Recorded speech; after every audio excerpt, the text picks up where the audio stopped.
Roll call, please. Chair Viera, Here. Director Wolsel, Here. Director Williams, Present.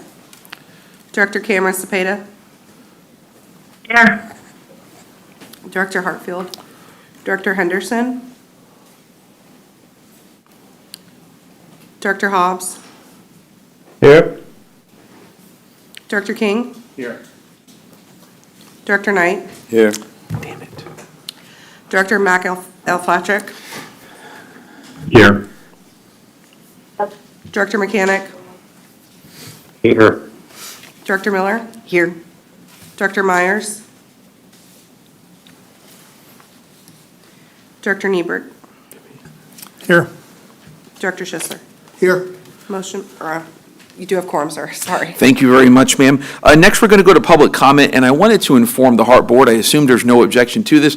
I had mentioned before that in September of last year, we lost a very special person to HART, Luis Arroyo, and we're going to be doing a very brief presentation. His family, his daughter Jasmine is here, and his son Luis are here, and I'll do it, if I may, after public comment. It should probably take 6 or 7 minutes to do, I believe, and board members are encouraged to obviously speak afterwards and whatnot. If no objection, we'll continue forward. Thank you. Thank you very much. And it is my understanding that we have 2 individuals here for public comment who have signed up. First one is Miss Letitia Jones with ATU 1593, and then thereafter is Mr. John Green. Is anyone else here for public comment today? Okay. Go ahead, ma'am.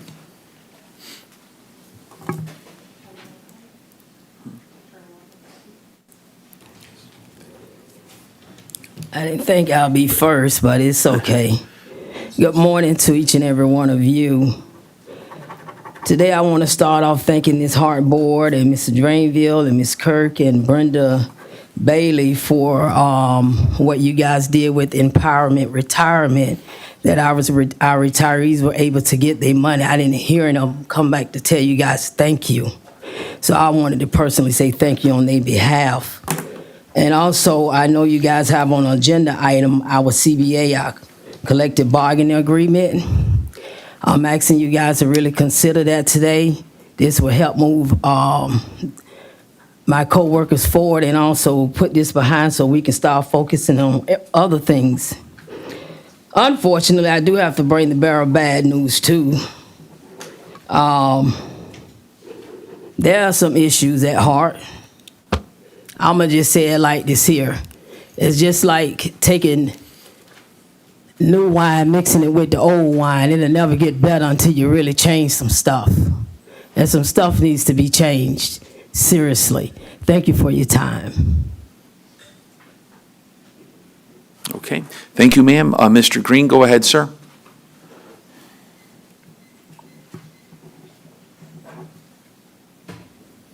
Good morning, John Green. And thanks. I just want to remind everybody that this is Black History Month. And I thank the people who went before me that I could stand on their shoulders and move forward. What I'm here to talk about is the Ambassadors Program, right? What I don't understand about this program is how it was created. And I don't think it's fair for the public who didn't get a chance to even try to apply for it. I don't think it's fair for the union bargaining unit who could have bid on the program, right? So what makes it fair? What make it an equal opportunity for everyone, right? You just can't handpick and put people in positions when you have policy. What that says about management, right?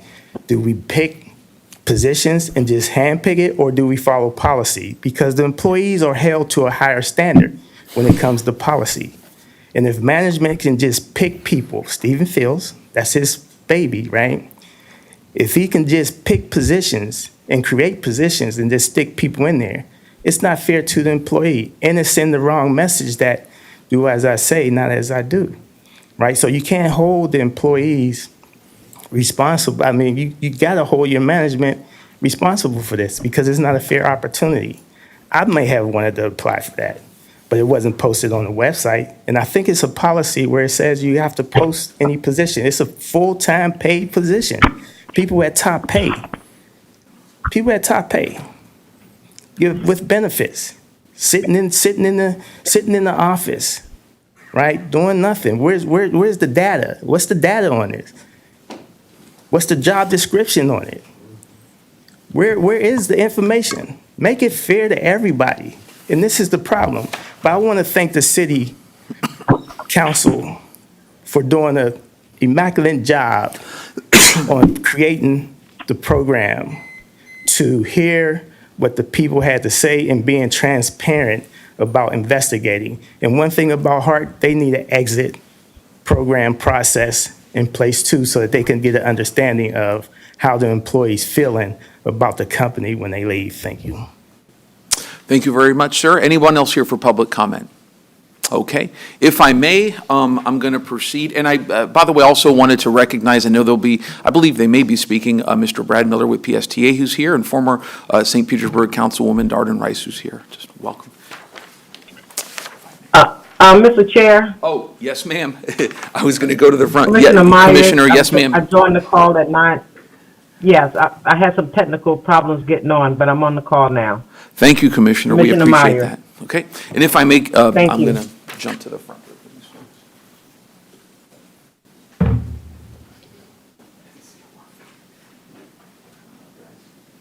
And members of HART, I really appreciate this. I had spoken some time ago about Luis Arroyo, and I actually had his framed picture with me, but I left it in my car. So I apologize for that. But we have here with us today Jasmine, who's Luis's daughter, and Luis, is it Junior?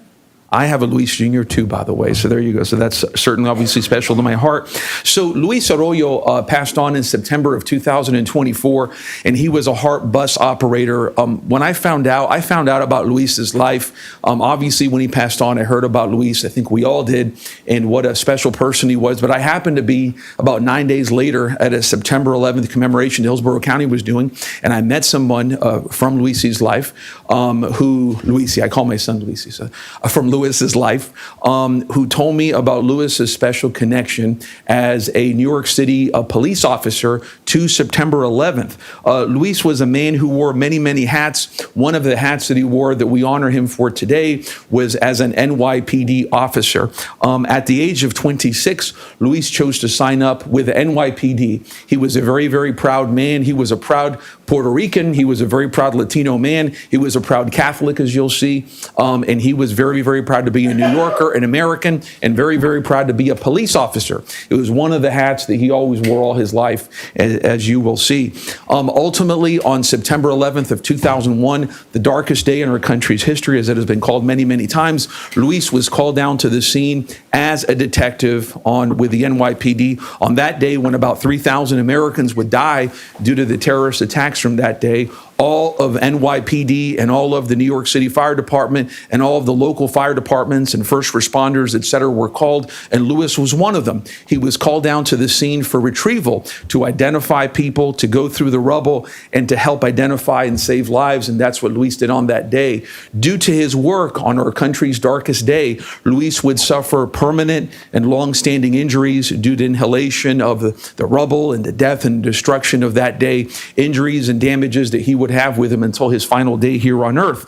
Luis was born in Harlem in 1960, and he would, as I said, join the NYPD at the age of 26. He was a very, very proud New Yorker, and he was a founding member and past president of the NYPD chapter of the National Latino Officers Association. He was also a very proud Roman Catholic. Luis was a member of St. Mark's Roman Catholic Church in New Tampa, where he was also very active with the Knights of Columbus there.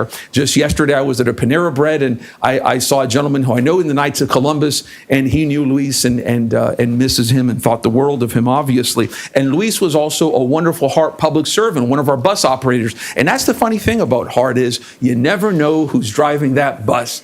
And when people would get into Luis's bus, little did they know that he was a man who not just was an NYPD cop for a number of decades, but he was a man who on September 11th of 2001 was down there in the rubble saving lives. Imagine getting on that man's bus. Luis, one of the things that stuck out to me with Luis, among many, many things, is that your dad was a big Rocky fan. And I love Rocky movies. If there's something, if there's a couple things I love a lot in life, Bruce Springsteen and Rocky movies. It is what it is. And when I saw that this was Luis's favorite quote, he actually had it in his obituary, and it said, "The world ain't all sunshine and rainbows. You mean nobody's going to hit as hard as life. It ain't about how hard you hit. It's about how hard you can get hit and keep moving forward." I choke up just saying that because I think it's so true. Luis was a man who took a lot of hits in life and kept moving forward. Imagine, number one, just being a law enforcement officer in New York City and the hits that he took. Imagine being there in the city that you were born in. He was born in Harlem, was devastated on September 11th, and he was there in all that death and destruction. He took hits and kept on going forward. So for that and for so much more, we honor the memory and the legacy of that great man and that bus operator, Luis Arroyo. So Tampa City Council voted to give these Tampa City Council commendations on behalf of the memory of Luis Arroyo to his family. And I present it now to Jasmine. There you go. And to Luis. Here you go, buddy. And to your mother. Here you go. Thank you so much. And if you guys want to say anything at all, if you wish, or go ahead.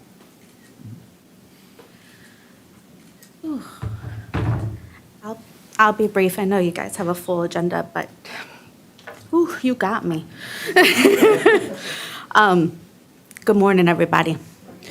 On behalf of my mother, my brother, and myself, I want to thank HART and the City of Tampa for this incredible honor in memory of my father. It means so much to our family to see his dedication and service recognized in this way. My dad was a man of great purpose, as Louis went ahead and told you all. He was also a lifelong learner, and he earned his doctorate in public safety in 2021, showing us that hard work and perseverance never stop. But beyond his career, he was our father. He was the man who set an example for my brother and me through his strength, his resilience, and most of all, his heart, and we miss him every day. Speaking of movies, one of our favorites was A Bronx Tale. And there's a scene in there in the movie that Dad and I bonded over, where the main character reflects on two influential figures in his life.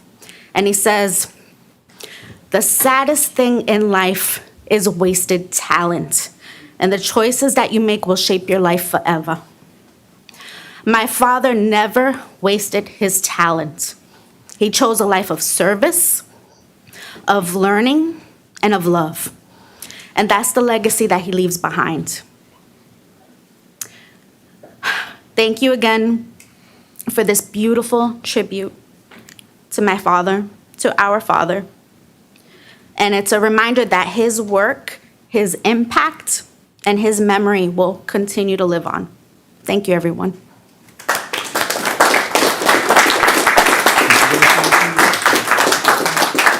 So, thank you. And so, does any HART members want to say anything? Yes, Melanie, go ahead. Jasmine and And Luis, go ahead. that was a wonderful rendition of everything that's happened in his life, and we were honored to have worked with him as a part of the HART family.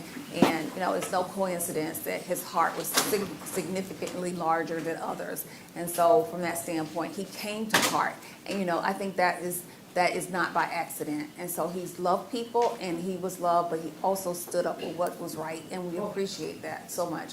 We want the best for you, and this will be a lifelong memory for us because of the type of person he was and what he represented. And even more so today to hear about how he raised you as a father. So that's important as well. So thank you for the opportunity.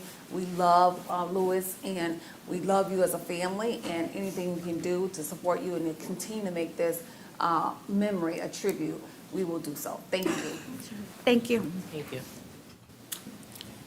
We'll go outside. I got something else for you. Thank you. And Josh, I'll be right back.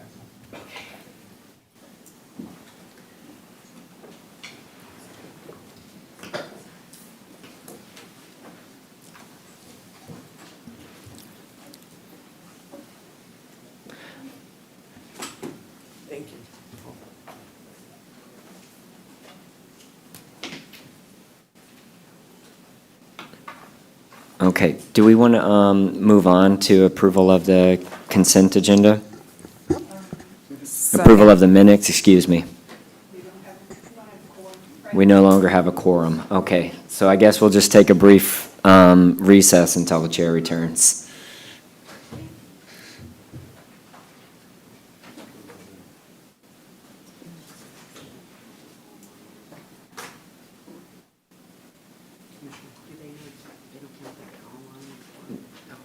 You have to be in person. State law.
Forgot about quorum. Thanks, Josh. Sorry, I hadn't personally met them, so we talked on the phone a lot, so I wanted to go outside and talk, but damn quorum rules, so, okay. So next agenda item is approval of the meeting minutes from the January 6th, 2025 regular meeting of the board, which are included in the board packet. Is there a motion to approve the minutes? Okay, we have a motion by, I believe it was Board Member Knight, and then second by Board Member Schisler. Unless if there's any discussion, a roll call, please. Chair Viera, Yes. Dr. Wolstel, Yes. Dr. Schisler, Yes. Dr. Cameron Cepeda, Dr. Henderson. Yes. Thank you. Director Henderson, Dr. Hobbs, Yes. Dr. King, Yes. Director Knight, Yes. Director McAlpatrick, Yes. Dr. Mechanic, Yes. Director Miller, Yes. Director Myers, Yes. Director Niebert, Yes. Director Williams. Motion passes unanimously. Thank you. Thank you, Board. The Finance and Audit Committee met on January 13th of 2025 and advanced the items 4A through 4D for approval by the full Board of Directors. Are there any questions about this? Okay. May I please have a motion to approve this consent agenda? Second. Okay. We have a motion by Director King, seconded by Director Wosel. Roll call, please. Chair Viera, Yes. Director Wolstel, Yes. Director Schisler, Yes. Dr. Cameron Cepeda. Yes. Thank you. Director Hobbs, Yes. Director King, Yes. Director Knight, Yes. Director McAlpatrick, Yes. Director Mechanic, Yes. Director Miller, Yes. Director Myers, Yes. Director Niebrick, Yes. Director Williams. Yes.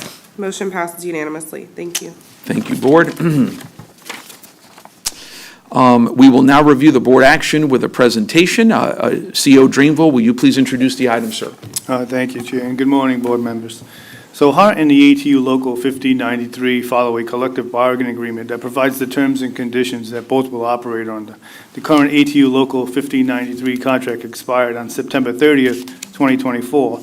A successor labor contract is required to govern the terms and conditions of employment for members of the ATU Local 1593 bargaining unit from the date of ratification by the HART Board of Directors, which is today, February 3rd, to September 30th, 2027.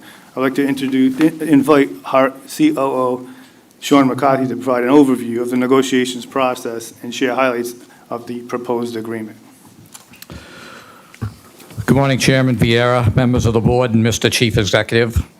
I am presenting this morning for your approval HART's collective bargaining agreement with the Amalgamated Transit Union 1593. This CBA is the result of almost a year of focused negotiations, resulting in what we feel is a fair and mutually beneficial contract for both sides. I'd like to thank the members of the ATU's Executive Bargaining Committee for their passionate participation in these proceedings. As you might expect, there were some tense and emotional moments, but both sides always maintained a level of decorum and respect, as well as a spirit of compromise throughout the proceedings. They say that a good deal is one in which both sides walk away feeling as though they've got something they wanted, and we feel as though that is the case here. I would also like to acknowledge Mr. Bill Mosley, who acted as lead negotiator on behalf of HART. Bill's even-keeled, calm approach helped both sides stay focused, and his stewardship was critical to getting this deal done.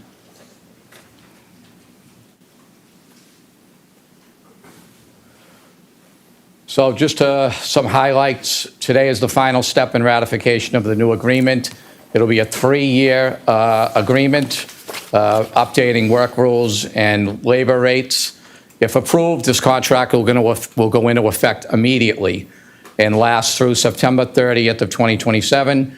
And just for context, HART last came before this board for previous contract ratification in May of 22 with an effective date of October 1st, 2021. If you'll indulge me just a minute, I just want to go through a few of the key elements of the contract. To frame today's presentation, I'd like to take a moment to outline HART's key bargaining goals and objective for this process. These objectives were critical to ensure that HART continues to thrive as a forward-thinking, efficient, and employee-centric organization. The first goal and objective was to lead as an employer of choice. At HART, we are committed to being recognized as an employer of choice. Our goal is to create a work environment that attracts and retains top talent, where employees feel valued, supported, and empowered to succeed in their roles. By prioritizing employee satisfaction, we foster a motivated and engaged workforce. Secondly, improving staffing levels and employee availability. Another key objective of negotiations was to improve staffing levels and employee availability across the agency. We aim to address gaps and ensure that we have the right number of skilled professionals in place to meet operational demands, and proper staffing levels are critical for both employee well-being and our ability to deliver service to the citizens of Hillsborough County. Third, we want to make sure that we're hiring and retaining high-performing employees. We want to recruit and hire and retain high-performing employees who are dedicated to excellence in their roles. By offering a competitive compensation and a positive work culture, we will not only attract top talent, but also retain our best performers long-term, ensuring HART continues to operate at its highest level.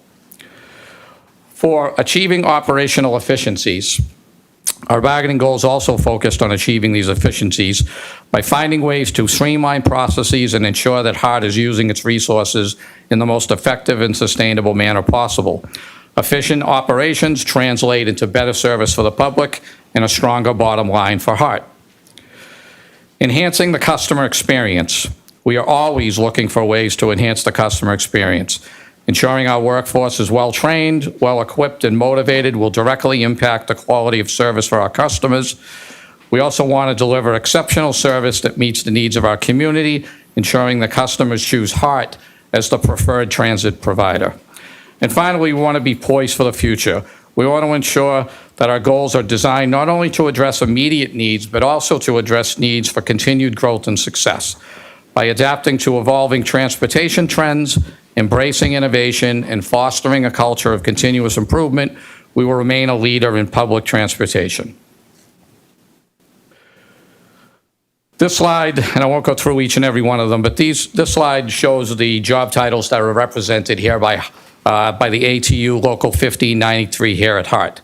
These positions encompass a wide variety of roles, but they're essentially the people that deliver the service every day and those people that provide the maintenance services to keep our rolling stock and our facilities functional. These frontline employees are HART's most valuable asset, the lifeblood of HART. These employees play a vital role in our operations and are essential to ensuring HART's success in delivering public transit services to the members of our community. Let me take a moment to explain the bargaining process at HART and provide some context about union representation in the transit industry. Nationally, transit worker unions representation varies, but there are a few key unions that represent the majority of transit workers across the country. They are the TWU, Transport Workers Union of America, Amalgamated Transit Union, the ATU, the Teamsters, and the Service Employees International Union, SEIU. Each of these unions advocates for transportation employees' rights and interests in different sectors. Here in Florida, the ATU represents over 3,000 workers across the state, including those here at HART. As part of this relationship, HART enters into contract negotiations with ATU representatives every 3 years to ensure that terms and conditions are up to date. These negotiations typically cover a series of critical areas, including wages, benefits, work hours, and safety. ATU is subject to Florida Statute 447, which regulates labor unions and their organizations' activities throughout the state. The statute provides a framework for collective bargaining and ensures fair treatment for both employers and employees. It also bears noting that Florida is a right-to-work state, which simply means that employees cannot be forced to join a labor union as a condition of employment. HART and the ATU began active negotiations on February 19, 2024. During these negotiations, the ATU Executive Committee, along with the representative from the International Union, ATU Union, bargained on behalf of the union membership. Over the course of the discussions, both HART and the union worked diligently to reach an agreement that would meet the needs of both the HART and its employees. After extensive negotiation, HART and the ATU reached tentative agreements on 2 separate occasions. The first on August 28, 2024, and the second on October 4th of 24. However, on both occasions, the membership failed to ratify the tentative agreements. Both parties remained committed and stayed at the bargaining table to constructive discussions throughout the process. After further collaboration and refinement of the terms, the third tentative agreement was presented to the membership again on January 16th of 25, in which the contract was ratified by the membership. Just for context, the voting results were 254 in favor, or 68.4%, and 117 against, or 31.6%. It's important to note that these contract negotiations spanned over 30 sessions and totaled more than 150 hours of bargaining between ATU and HART. With the membership and the HART now having reached an agreement, we are poised to move forward and implement the new terms. So I won't go too deeply into this, but essentially we based our negotiations off of historical data using national benchmarking material, the Transit Labor Exchange being one of them. And essentially, across the nation, the average in 24 was a 4.5 annual increase. And in the state of Florida, the 5 contracts that were sampled bore an average of 4.3%. So HART is right in line with both national and state trends relative to wage increases. These are as you would imagine, these are the properties that we benchmark against during negotiation to make sure that we were, relatively in the right ballpark. This chart ranks 9 of the 30 agencies in Florida based on the top rate for bus operators. Provides a clear comparison of how HART's pay rates align with those of agencies in other states.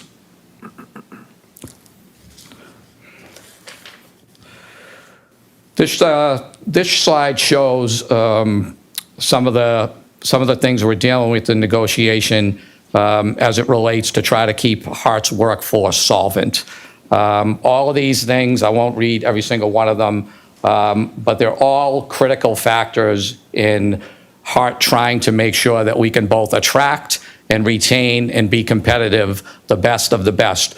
We're in competition with so many other things. On the mechanical side, we're having a very difficult time getting mechanics right now. And one of the reasons why is, graduates are coming out of technical schools and in some cases being paid double what we offer here at HART. There's also, Uber and Lyft and other private entities that are paying more competitive. So we need to make sure that we remain in that marketplace. Another thing is that for whatever reason, it's very difficult to get this younger generation to work nights and weekends and, things that I think maybe we all did early on in our careers. It's just something that this new generation, for whatever reason, is not lining up to do. So that's another barrier that we're dealing with. So we kept all of these things in mind during negotiations and making sure that we were cognizant of these things when we try to reach a deal. This is just a repeat of the slide earlier, just to kind of bring you back to some of the things that we were concentrating on. So the contract highlights. In recognition of the hard work and dedication of our employees, we've secured competitive and responsible wage increases throughout the next 3 fiscal years. These include a 4.85% increase in fiscal year 25, a 4% increase in fiscal year 26, and a 4.0 again in fiscal year 27. We consider this to be financially sustainable and responsible. We've made some improvements. We've made attendance a lot more restrictive to try to make sure that employees are showing up when they're supposed to. We've updated some other articles to make sure that there is less bureaucracy, for lack of a better word, in terms of customer service. We added an extra layer of pay for Spanish-speaking customer service representatives. That was an area that we've been struggling with historically, so we're hoping to be able to recruit more bilingual customer service representatives so that folks with English as a second language don't have to wait in queue for as long as they have historically. And finally, we're also beginning a registered apprenticeship program to speak to some of the stuff I talked about relative to mechanics and trying to, potentially get some of this talent right out of school. This chart will show you the wage progression. Essentially, HART has a 5-year scale, so you start off at the bottom, and after 5 years, you're at what we consider to be the top rate of pay. And those are the numbers. And it's for both bus operators as well as the mechanical staff. And then finally, this slide, I think, is probably the most telling of my presentation. This shows where, upon ratification, HART will be within the state of Florida relative to our comparators. We're not the highest, but we're not the lowest either. So we feel we're in a good place to be competitive and, again, to continue to compete and to retain as much talent as is humanly possible to keep us solvent going forward. So the action item, Resolution R2025-02-06, for ratify the labor contract with Amalgamated Transit Union Local 1593 and authorize the chairperson of the Hillsborough Transit Authority Board of Directors and the chief executive officer to execute the contract with ATU Local 1593 for the period from the date of ratification by the HART Board of Directors, February 3rd, 2025, through September 30th, 2027. I'd be happy to answer any questions from the board. Thank you, sir, for your detailed presentation. I see online Board Member Myers has a question.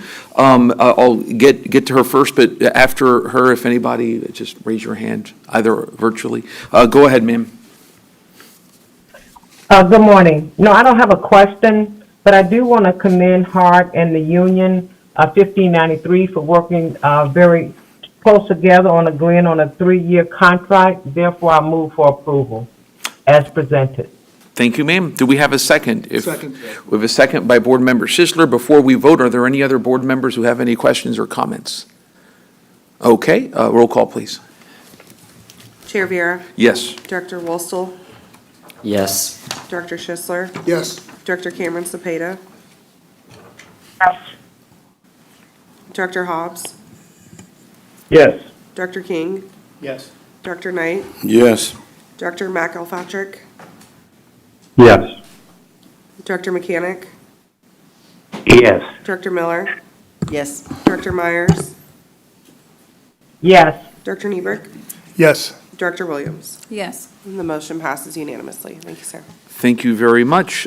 Next, we go to our Chief Executive Officer report. CEO Drainville, go ahead, sir. Thank you, Chair. So in addition to my regular monthly report to the board, I would also like to bring to the board's review today a resolution, R 2025-02-07, and introduce Mr. Brad Miller, the Chief Executive Officer of Pinellas Suncoast Transit Authority, or PSTA. So back in 2021, HART received a Section 5307 competitive grant award from the FTA in the amount of $4,863,280 that requires a 20% local match. This was an application in collaboration between Hillsborough County and HART as a recipient of the federal funding. The funding was specifically to procure a vessel. In August of 2023, the Hillsborough County Commissioners voted to end the public-private partnership aiming to implement a commuter ferry in the southern portion of the Hillsborough County. HART has no plans or funds to move forward with this project, and the HART Board of Directors voted to remove the ferry from the Transportation Planning Organizations, or TPO's Transportation Improvement Program, priority list in 2024. In the last few months, PSTA CEO Brad Miller reached out to me to see if HART would be interested in transferring the grant award to them, PSTA, and keeping the funds in the Tampa Bay region. So on January 16, 2025, HART and PSTA staff met with the Federal Transit Administration and confirmed that a transfer could be made. So Mr. Miller, would you like to provide additional details of this request? Thank you very much, Scott. Good morning to the HART Board. Again, Brad Miller, I am the CEO of PSTA across the bay in Pinellas County. I really want to thank Scott for working with me on this issue. He and I get together once a month and have worked on things that we're working on together, like Flamingo or state DOT issues, and then now this issue related to the Cross Bay Ferry. Again, the Cross Bay Ferry has a grant was received by HART back in 2021, and the request before you today is to transfer that grant. It's a federal requirement that you approve transferring the grant to PSTA to get a vessel. Just a little bit about the Cross Bay Ferry service again. This is the service that operates now between Tampa and St. Petersburg. It is operated under a contract to a contract operator named HMS Ferries and managed by Hillsborough County. That contract ends on September 30th, 2025. The funding partners of the Cross Bay Ferry, which consist of Hillsborough County, a little bit of Pinellas County, the city of Tampa, and St. Petersburg, have all approached PSTA to procure the new operating contract and then oversee that operating contract once the Hillsborough contract ends on September 30th. Why? Because PSTA, like HART, can receive federal funds for the operation of the ferry. We can submit the data to the federal government, and then the amount of funds that come back to the region will increase, and then that will generate additional federal capital dollars that can be used for dock improvements, ferry terminal improvements, both in Tampa and in St. Petersburg, and to the extent that there's additional funds left over, that will then flow down to PSTA and HART for other transit purposes. And so that's really the idea why the partners have asked PSTA to take over the operation.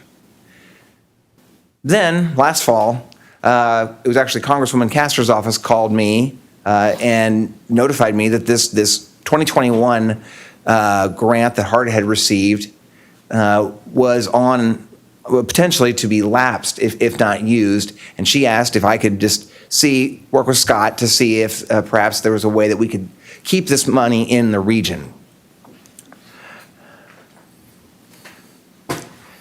I learned from Scott that HART had already asked whether the $4.8 million in federal funds could be used for another purpose at HART, either for buses or for a facility. And FTA said no. Well, I gave my shot at it, and I asked FTA the same question. Could it be used for a ferry, even a ferry dock? St. Petersburg needs a new ferry dock. Where they had it went away, and then they have moved it down to a different location. But they would certainly benefit from building a permanent dock there in St. Petersburg. Federal government said no to me too. No, it has to be used for the original intent of the original application, which was filed a while ago, crafted by Hillsborough County and then awarded to HART. It can only be used for a vessel, because that was the intended purpose of it originally. So this approval, if you approve transferring the grant today, would be contingent upon PSTA only using it to purchase one or more boats. That's the only purpose of the grant. So what are the advantages of approving this transfer? One, it saves the funds for the region. Two, the match that Hillsborough County, I understand, has for this grant would no longer be needed by Hillsborough County. We have worked with the Florida DOT to get their approval of toll revenue credits to be this match, so the Hillsborough County cash match would no longer be needed. Three, again, we're going to be issuing an RFP for the operation of the ferry. Today, the Cross Bay Ferry is operated by this company called HMS Ferries out of New England. And they bring the boat down every year from Boston to operate this service. And then they take it back there in the summertime. That's the way it's been operating. They even bring the crews down from Boston, and they pay for their room and board while they're here in the Tampa Bay area to operate the ferry. This seems to be quite inefficient to bring the boat down from there. If we had a boat in our Tampa Bay region, then I think that'll open up much more competition for the operation of the service. We could provide the boat to a contractor, and then all they need to do is provide the labor, the local labor, to operate the service. That should hopefully lower the price, and then that can lead to improved ferry service. So again, this is not going to happen immediately. This is going to go through a number of steps. First is today that HART would approve the transfer and then notify FTA of that approval. It's my understanding that the US DOT has to approve of this, and the federal government has said that should happen. It just might take a little while. We would then conduct the procurement to purchase these one or more boats for the Cross Bay Ferry. And then, as I mentioned, we will issue an RFP for the operation of that service, probably essentially leasing the boats that we procure to a contractor to operate and maintain for the Cross Bay Ferry service. With that, I'll be glad to answer any questions. Thank you, sir, for your presentation. Any questions? Yes, sir. Go ahead, sir. Hi. How many times have you brought this up to your board, and did they take a vote on you coming here to ask for this money? Well, I have presented this operation to my board, and the fact that PSA is going to theoretically issue the procurement for the service. I have not specifically. I spoke to my executive committee about coming over here today. Okay, I asked because unfortunately for you, I've never heard of this until Friday. I had no idea this was happening. This money has been a boon to me since the day I got elected 2.5 years ago. It's, so my colleagues know, it's the fruits of a failure to launch former politician. It was going to be money for his golden parachute. It was going to be an abysmal boondoggle and financial burden on the taxpayers of Hillsborough County.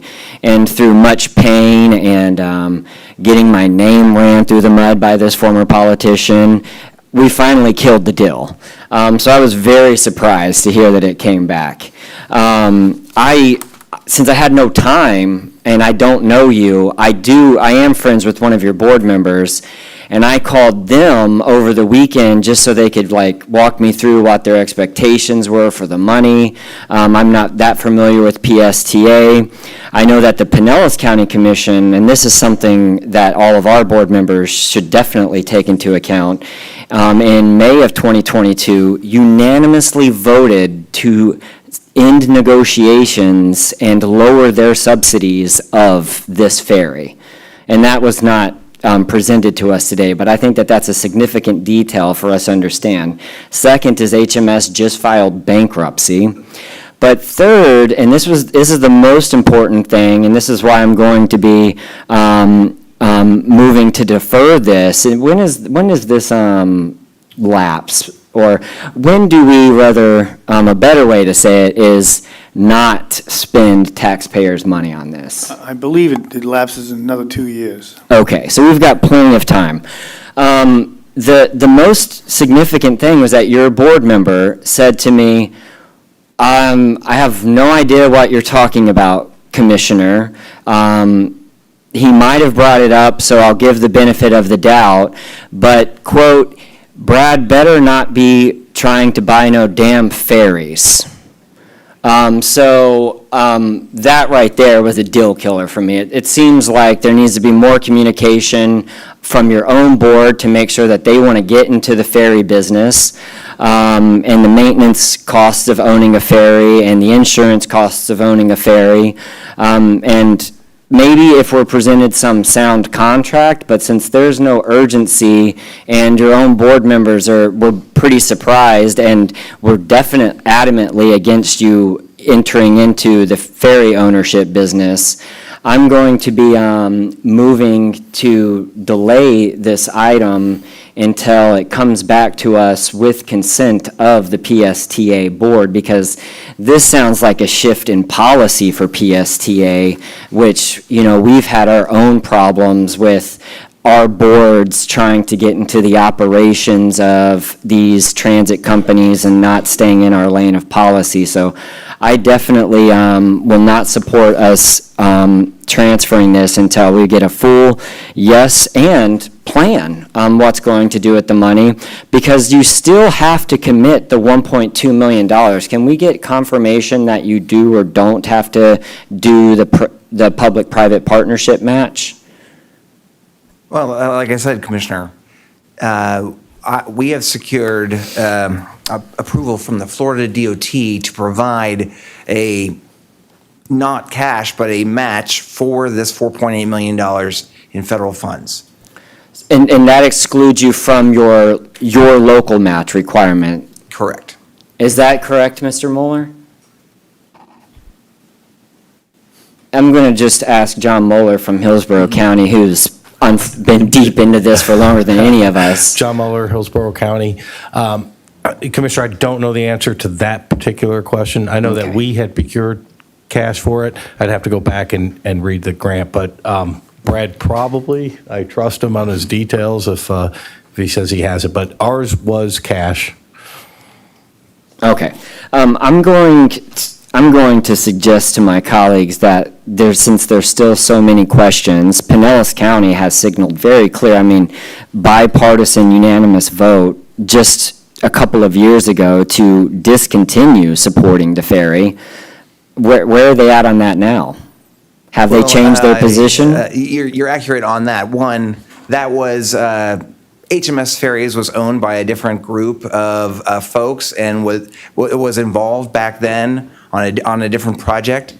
They are still providing a small amount of, Pinellas County did, like you said, did reduce their subsidy. And I think the goal of all the partners is to reduce the subsidy to as minimal as possible.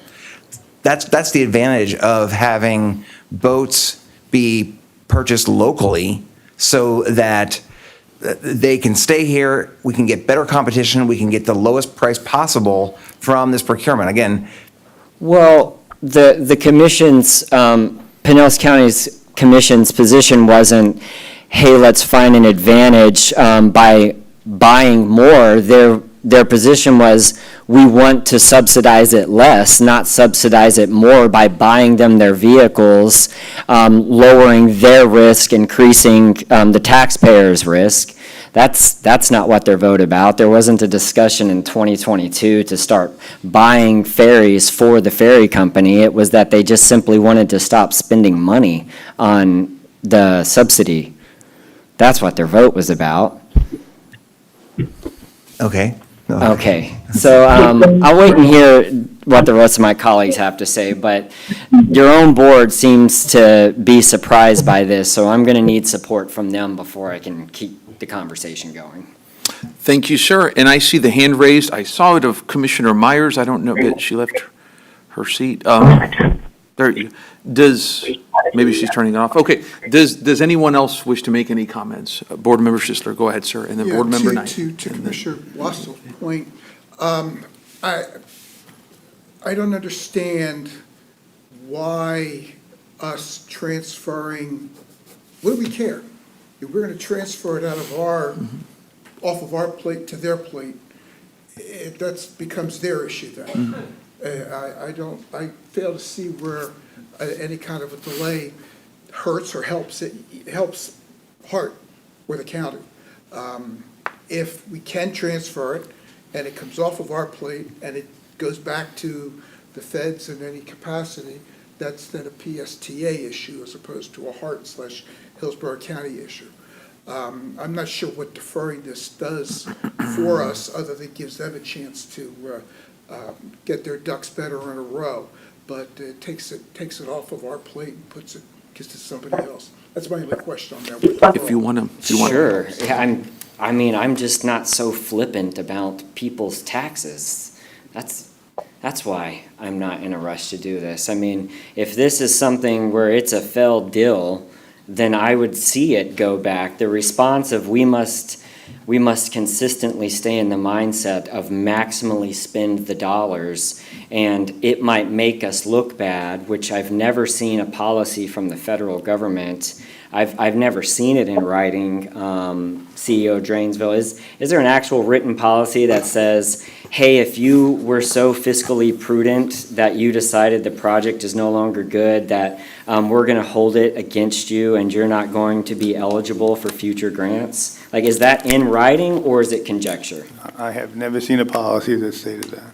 Okay, so that is the difference, is that if it's, and more so, again, the most important point is that their own board, who I have now double confirmed, is still very surprised to hear within the past 5 minutes that PSTA is interested in entering the ferry ownership business. So I'm going to definitely need a clear signal from their own board to say, yes, they want to start buying ferries.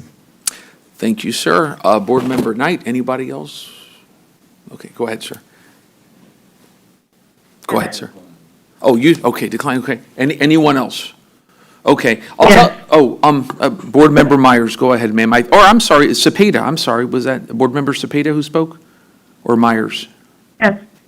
Commissioner Cameron Cepeda. Yes, ma'am. Go ahead, ma'am. Cameron Cepeda. Go ahead, ma'am. Yes, thank you. Yes, I'd like to see it deferred until we can get additional information as well. Thank you. Thank you, ma'am. Appreciate that.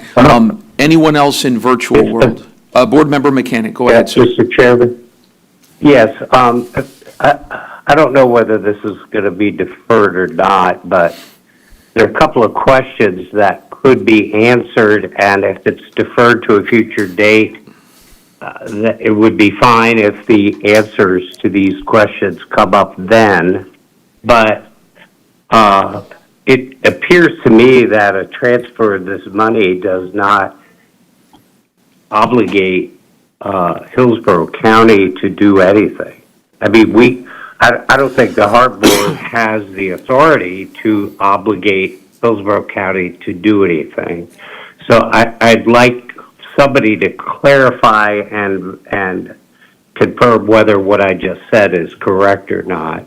The other thing I think is important that's come up in this discussion is if HMS has gone bankrupt or in bankruptcy, is that relevant to this transfer? And the reason I ask that is this is not a contract with HMS. We are not voting to approve an extension of the HMS contract. So it would appear to me that that's not really relevant to what we're deciding today.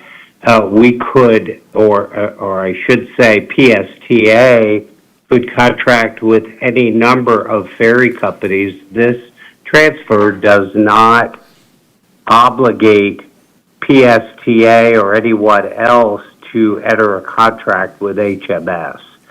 So, and I would like that to be confirmed if it's brought back to this board. Thank you. Thank you, sir. And Board Member Miller, and I know Board Member Mechanic had a question on the financial obligations of Hillsborough, Hart, and Board Member King.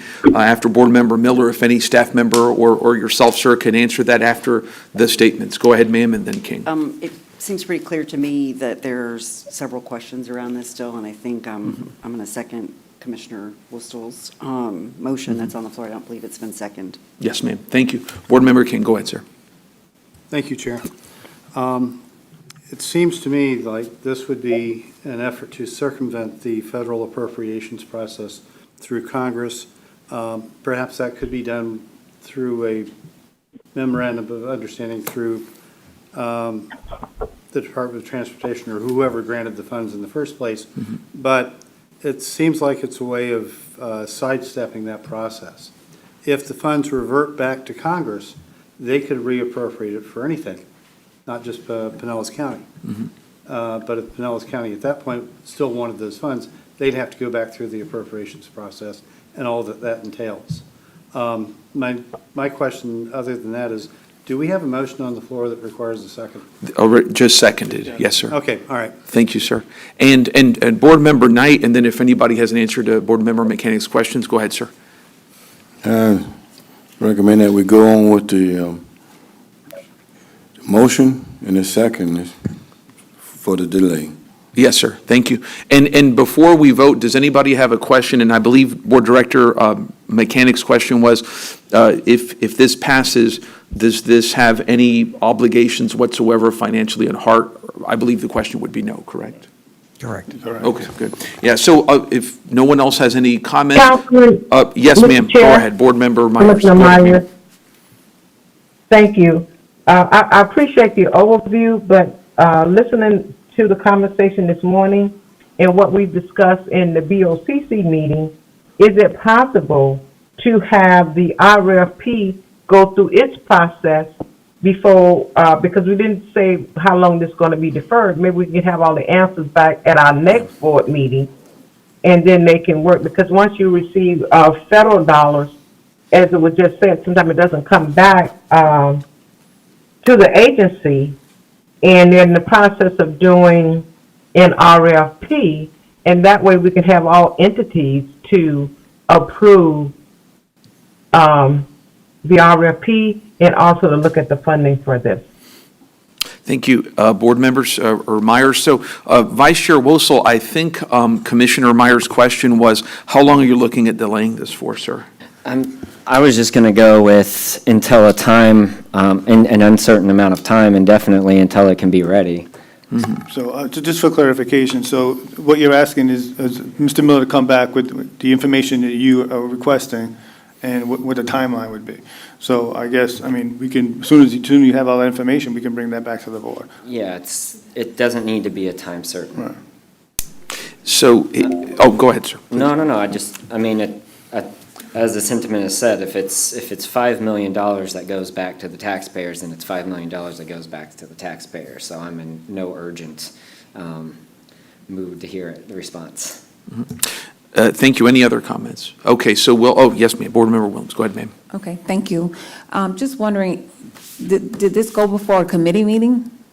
Should we have gone through that process? Yeah, so I did bring it to the committee just this past month. I gave an overview of this, it was going to come to the board, so it did go to committee. Thank you. Any other ones? Okay, I'll give my thoughts. So, Mr. Chair, but- yes, ma'am, go Mr. Chair, ahead. Commissioner Myers, I'm still puzzled because it was like the PSTA board did not approve this. Is that correct? So it's coming to us? Because we're missing a link of approval process. Mm-hmm. So I want to be sure that we have all approval process, so when it comes back to us, it is fair for this board to move forward, either way, a yay or nay Mm-hmm. in the process. Because that was one of the questions Commissioner Watson, when he gave his overview, said it wasn't approved by their board. Is that correct? And that's, I guess, for Mr. Miller, is this was not approved by the PSTA board, correct? Seeking this grant was not approved by the PSTA board. This was approved as part of our legislative priorities to see about preserving this grant for the ferry boats, but there won't be a way that I can come back. I think that one of the ideas was I could come back after the RFP was completed. I won't be able to do an RFP without knowing if the federal funds are there. So I wouldn't be able to do that. I can come back. I can go back to my PSA board, get them their feedback, and then come back to you after that. That's my understanding. Yes, sir. Board Member King, and I don't know if Commissioner Wosel, if you had any response, go ahead, sir. I guess what I continue with my previous line of thought. These funds were appropriated by which department of the federal government? Department of Transportation or who? Yeah. DOT, yeah. DOT, okay. Is there a memorandum of understanding with DOT as to what the disposition of these funds would be? In other words, have they signed off on it and said, okay? Yes, I mean, well, Scott and I and the finance staffs from both agencies got instructions from the US DOT staff saying that the step number one was to get the HART to approve of the transfer, and then they went through their processes. This is a standard process that we've done in the past with buses and things like that too. So they have signed off on it and said this would be okay as far as they're concerned. we're following their process. So if I could clarify. So I don't hear a positive affirmation of my question. We're following the process that they've laid out before us. I think that they would not characterize it. They have not given their final approval of this. They won't give it until there's an approval at the local level to transfer the funds. So you don't have an official okey-dokey? Not yet. Okay. Not yet, no. Thank you. Okay, any other comments before, oh, yes, sir, Board Member. I just have one. If I may, Board Member Myers, really fast, Board Member Knight, then yourself, if that's okay. Go ahead, sir. Through all we heard, I'm sorry, what, sir? I say through all we heard this morning, that whatever information that it come back to the committee, Audit and Financing Committee, we delay, get information in before it can come back to the general board, pretty much on all the things on both sides, we should know, and we'll present it back to the board. Thank you, sir. Board Member Myers, go ahead, ma'am. Okay, and last thing I just want to share with us, HART is not in the business of operating the boat on the water. They are in the business of transit with the bus. So this is something, when we look at this whole totally, this is out of what HART does, okay? So I just want that to keep in mind because we have not shared that.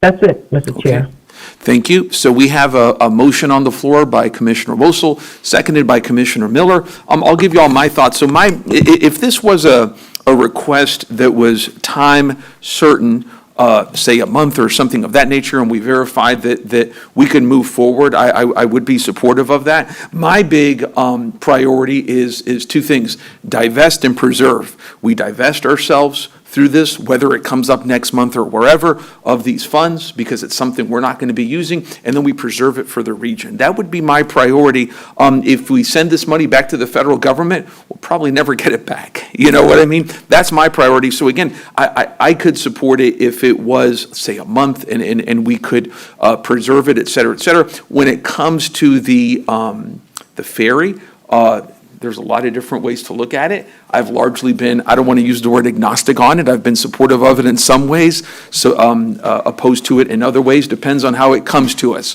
HART is different than, say, the downtown CRA. There's a lot of different features. So again, I could be supportive if it was something that's narrowly tailored and time limited, but just giving my thoughts. So unless if there's any other thoughts, roll call, please. Chair Vera? No. Director Wolstel? Yes.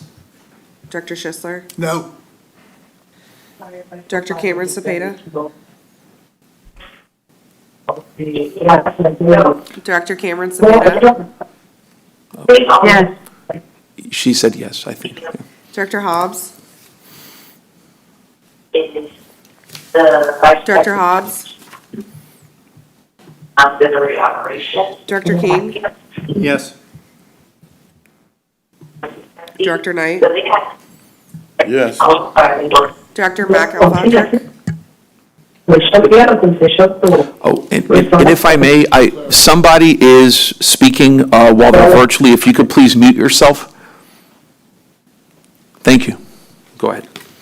Director McAlpatrick? Director Mechanic? Yes. Okay, then. Director Miller? Yes. Director Myers? No. Director Niebrick? Yes. Director Williams? Yes.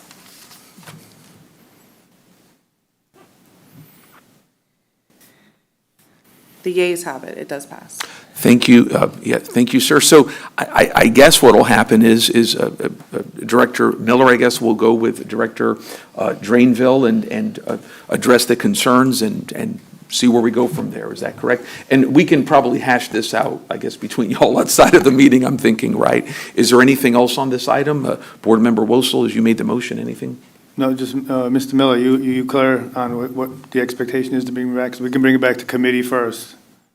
Yeah, I will go and get clarity from my board that they're okay with this, and then I will give you a call, Scott. Thank you, sir. Appreciate you. Thank you, sir. Okay, anything else? Yeah, just a brief overview. Of course, you're fine. So regarding the legislative update, I continue to meet with the members of the legislative delegation, strengthening the relationships and increasing awareness about HART service projects and initiatives. On January 14th and 15th, I traveled to Tallahassee to attend the Florida Public Transportation Association's board meeting.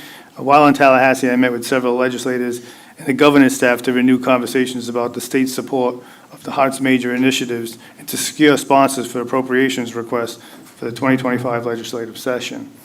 I want to thank Senators Cooper, DeSigley, Roussan, Representatives Valdez, Owen, and Coster for their time and their continued support. I plan to return to Tallahassee this Thursday to meet with Senator McClure, Cody Fowler from the governor's office, and others. On the financial side, we currently have a number of audits going on. Cherry Beckett is doing their annual audit up and is wrapping that up with a report to be presented at the Finance and Audit Committee this February and then to the full board in March. The Office of Inspector General audit performed as part of their OIG's mission to promote integrity, accountability, and process improvement in the Department of Transportation by providing objective fact-based assessments to the department. This audit was selected as part of the FY 2024-2025 annual risk assessment and placed on the annual audit plan. For financial management oversight, it was a follow-up review. The review has completed the financial management oversight review on January 17th. The purpose of this review is examine the intent and attest to the assertions relative to the status of actions taken by HART's management to correct deficiencies cited in the FMO full scope systems review in the final report dated June 27, 2022. HART will submit corrective actions to the FTA and remediate and close any of the findings. And then lastly, the FTA, Federal Transit Administration, is conducting a triennial review of HART. The review assesses management practices and program implementation to ensure that the FTA programs are administered in accordance with the FTA requirements and are meeting the program's objectives. HART executed 2 grants on January 17th. The first was a grant for $4 million. The funds were used on a pre-award authority to purchase 7 CNG 40-foot Gillick buses to replace 40-foot diesel buses that have reached the end of their useful life. The second grant was for $10,100,000, and these funds will be used to implement the CAD AVL and automatic vehicle location technologies on all HART fixed route and streetcar. HART did receive a notification from the U.S. DOT Department of Transportation that our maintenance site remediation and facility modernization project Phase 1 was selected to receive an FY 2025 grant, formerly known as RAISE, in the amount of $23,356,950. This project will fund the first phase of the site remediation for the heavy maintenance facility that will eventually support a fleet of over 250 compressed natural gas buses. The project includes stormwater remediation, a transit vehicle service lane, and security fencing. So HART did offer free service, extra streetcar and bus shuttle service to the 2025 Gasparilla Day Parade on Saturday, January 25th, just to accommodate all the crowds. HART ran express service, streetcar service between stations 4 and 10, using all available streetcars with a 10-minute service frequency. For the community engagement, on Thursday, January 16th, we celebrated an important milestone and improvement of transit accessibility and community experience overall through our basic transit infrastructure program, as we cut the ribbon on our newest bus shelters located right in front of the HART's operations and maintenance facility. Both eastbound and westbound bus stops and shelters have undergone complete transformation and modernization, including the installation of our new concrete pads and upgraded benches. These improvements are designed to provide a safer, more comfortable, and welcoming environment to our customers. I would like to thank HART Board Chair Councilman Vieira and HART Board Member Myers for joining us on the ribbon cutting. This 21st Avenue location lies within Hillsborough County District 3, represented by Commissioner Myers, who has been a tremendous supporter of projects like this, helping enhance the transit experience for her constituents, and we are grateful for her leadership. Thank you, Commissioner Myers. On-time performance for January markup has shown significant improvement. January weekday is up 6.1%, and the weekend is up 2.3% over December.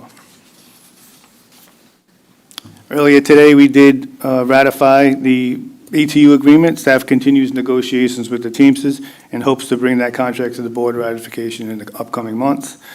On Wednesday, January 22nd, the Safety Department hosted a comprehensive tabletop exercise in collaboration with TSA, HCSO, TPD, the Coast Guard, and fire and rescue teams to enhance emergency preparedness and response. The scenario focused on a simulated security event with a busy transit hub, testing coordination, communication, and resource allocation among agencies. Participants reviewed evacuation protocols, threat mitigation strategies, and emergency medical response plans.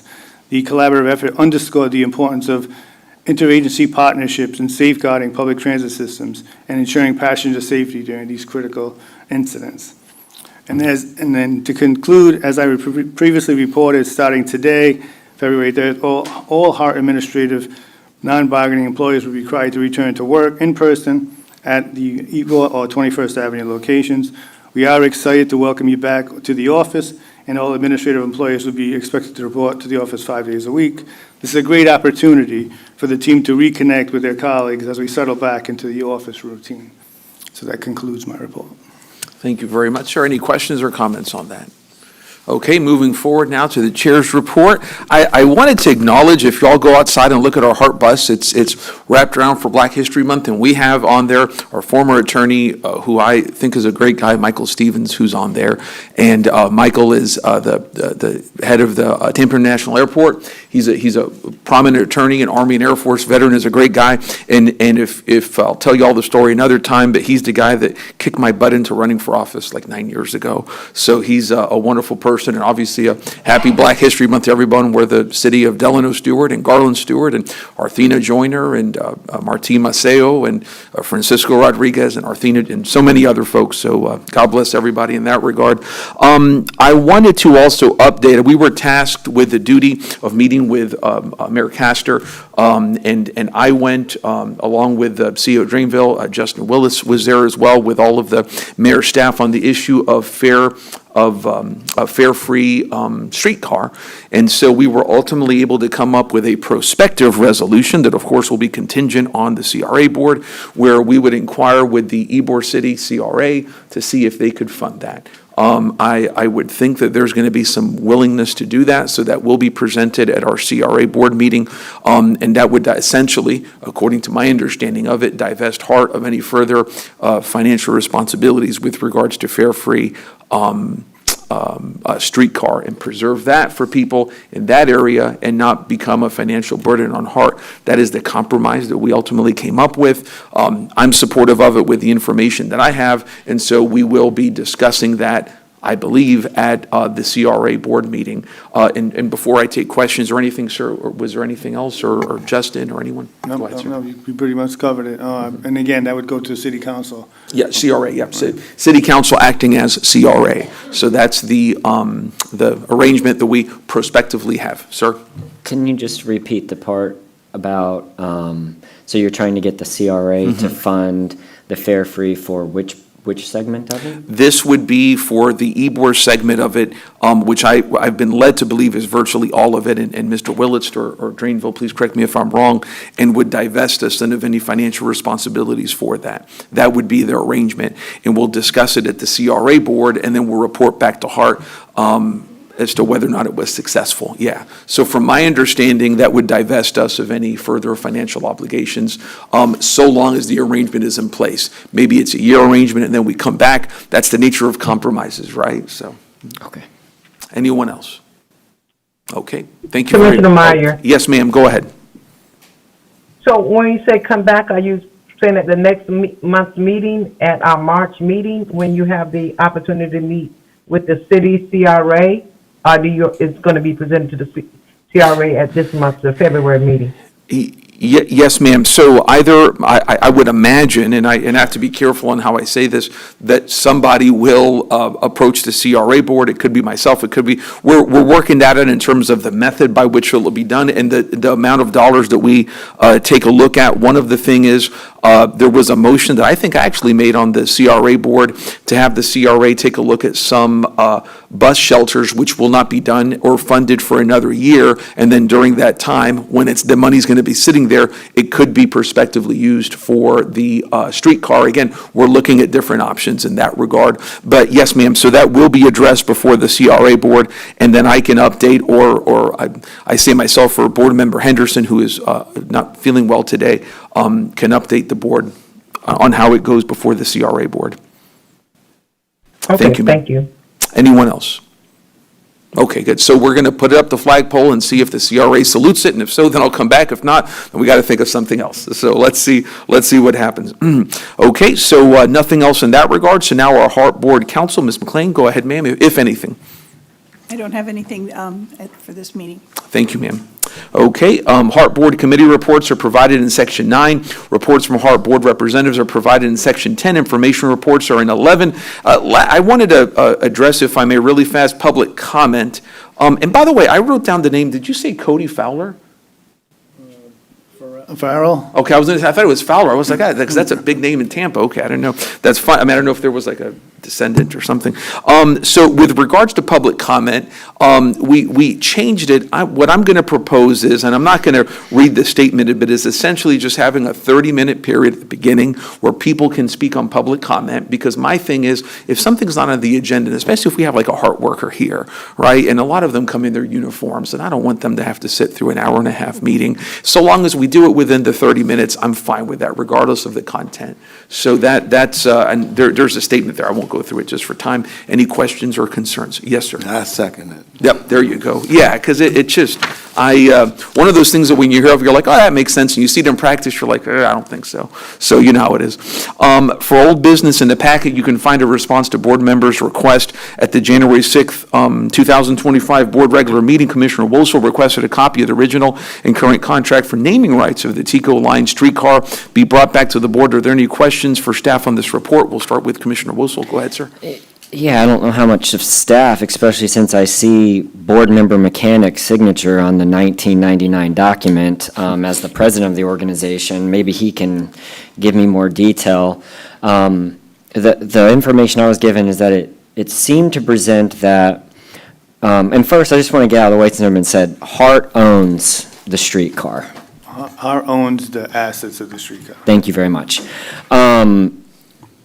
It looks like there was a flat rate fee of 5 $200,000 payments to designate for TICO, and I don't have anything against TICO, it's just that this is one of our assets and we're a business and we need to monetize that asset to the highest capacity possible. That they retain the right to have the name TICO streetcar on the cart. It doesn't say how big, how many times it needs to be on there, where it needs to be. It just says that they paid $1 million and they get to have the name TICO streetcar on there. That being said, if this streetcar is really, I mean, in our own tip list, we just approved in consent $265 million extension. I mean, this is a high-value asset that we need to monetize as much as we can.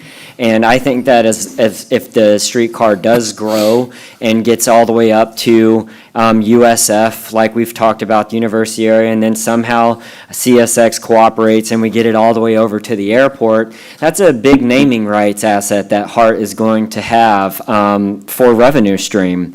So I don't know if I'm putting Board Member Mechanic on a 26-year memory hole here, but if he can shed me any light, if this was supposed to be in perpetuity, that we were allegedly never allowed to change or sell the naming rights of the streetcar again. Do you have anything on that, Board Member Mechanic? Commissioner, first of all, I'm not the president of the streetcar. I recall at the time that the city negotiated the arrangement with TICO, but I did not come today prepared to discuss that agreement. Be happy to look into it and report back to the board, though.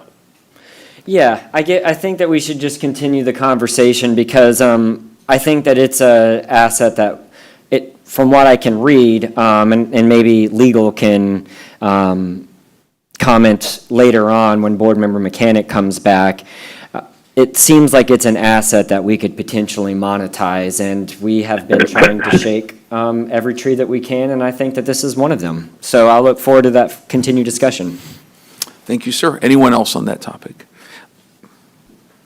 Okay. Is there any old business? Is there any new business?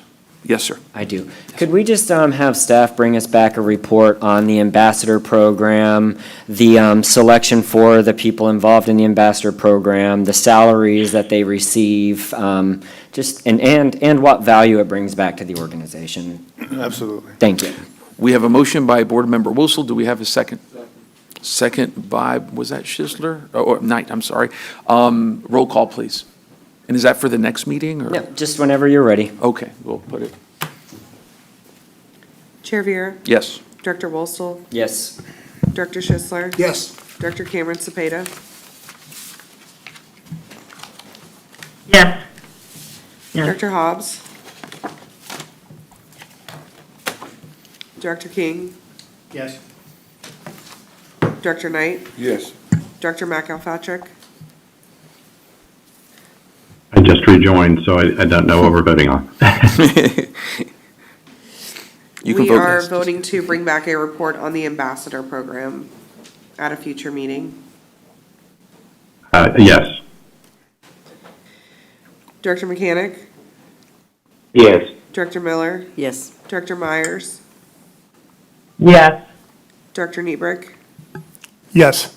Director Williams? Yes. Motion passes unanimously, Chair. Thank you, Board. Anything else under new business? Anyone? Okay, this concludes our HART meeting. Thank you very much, guys, and happy Monday. Thank you. There you go. Let me ask you. Thank you. Thank you.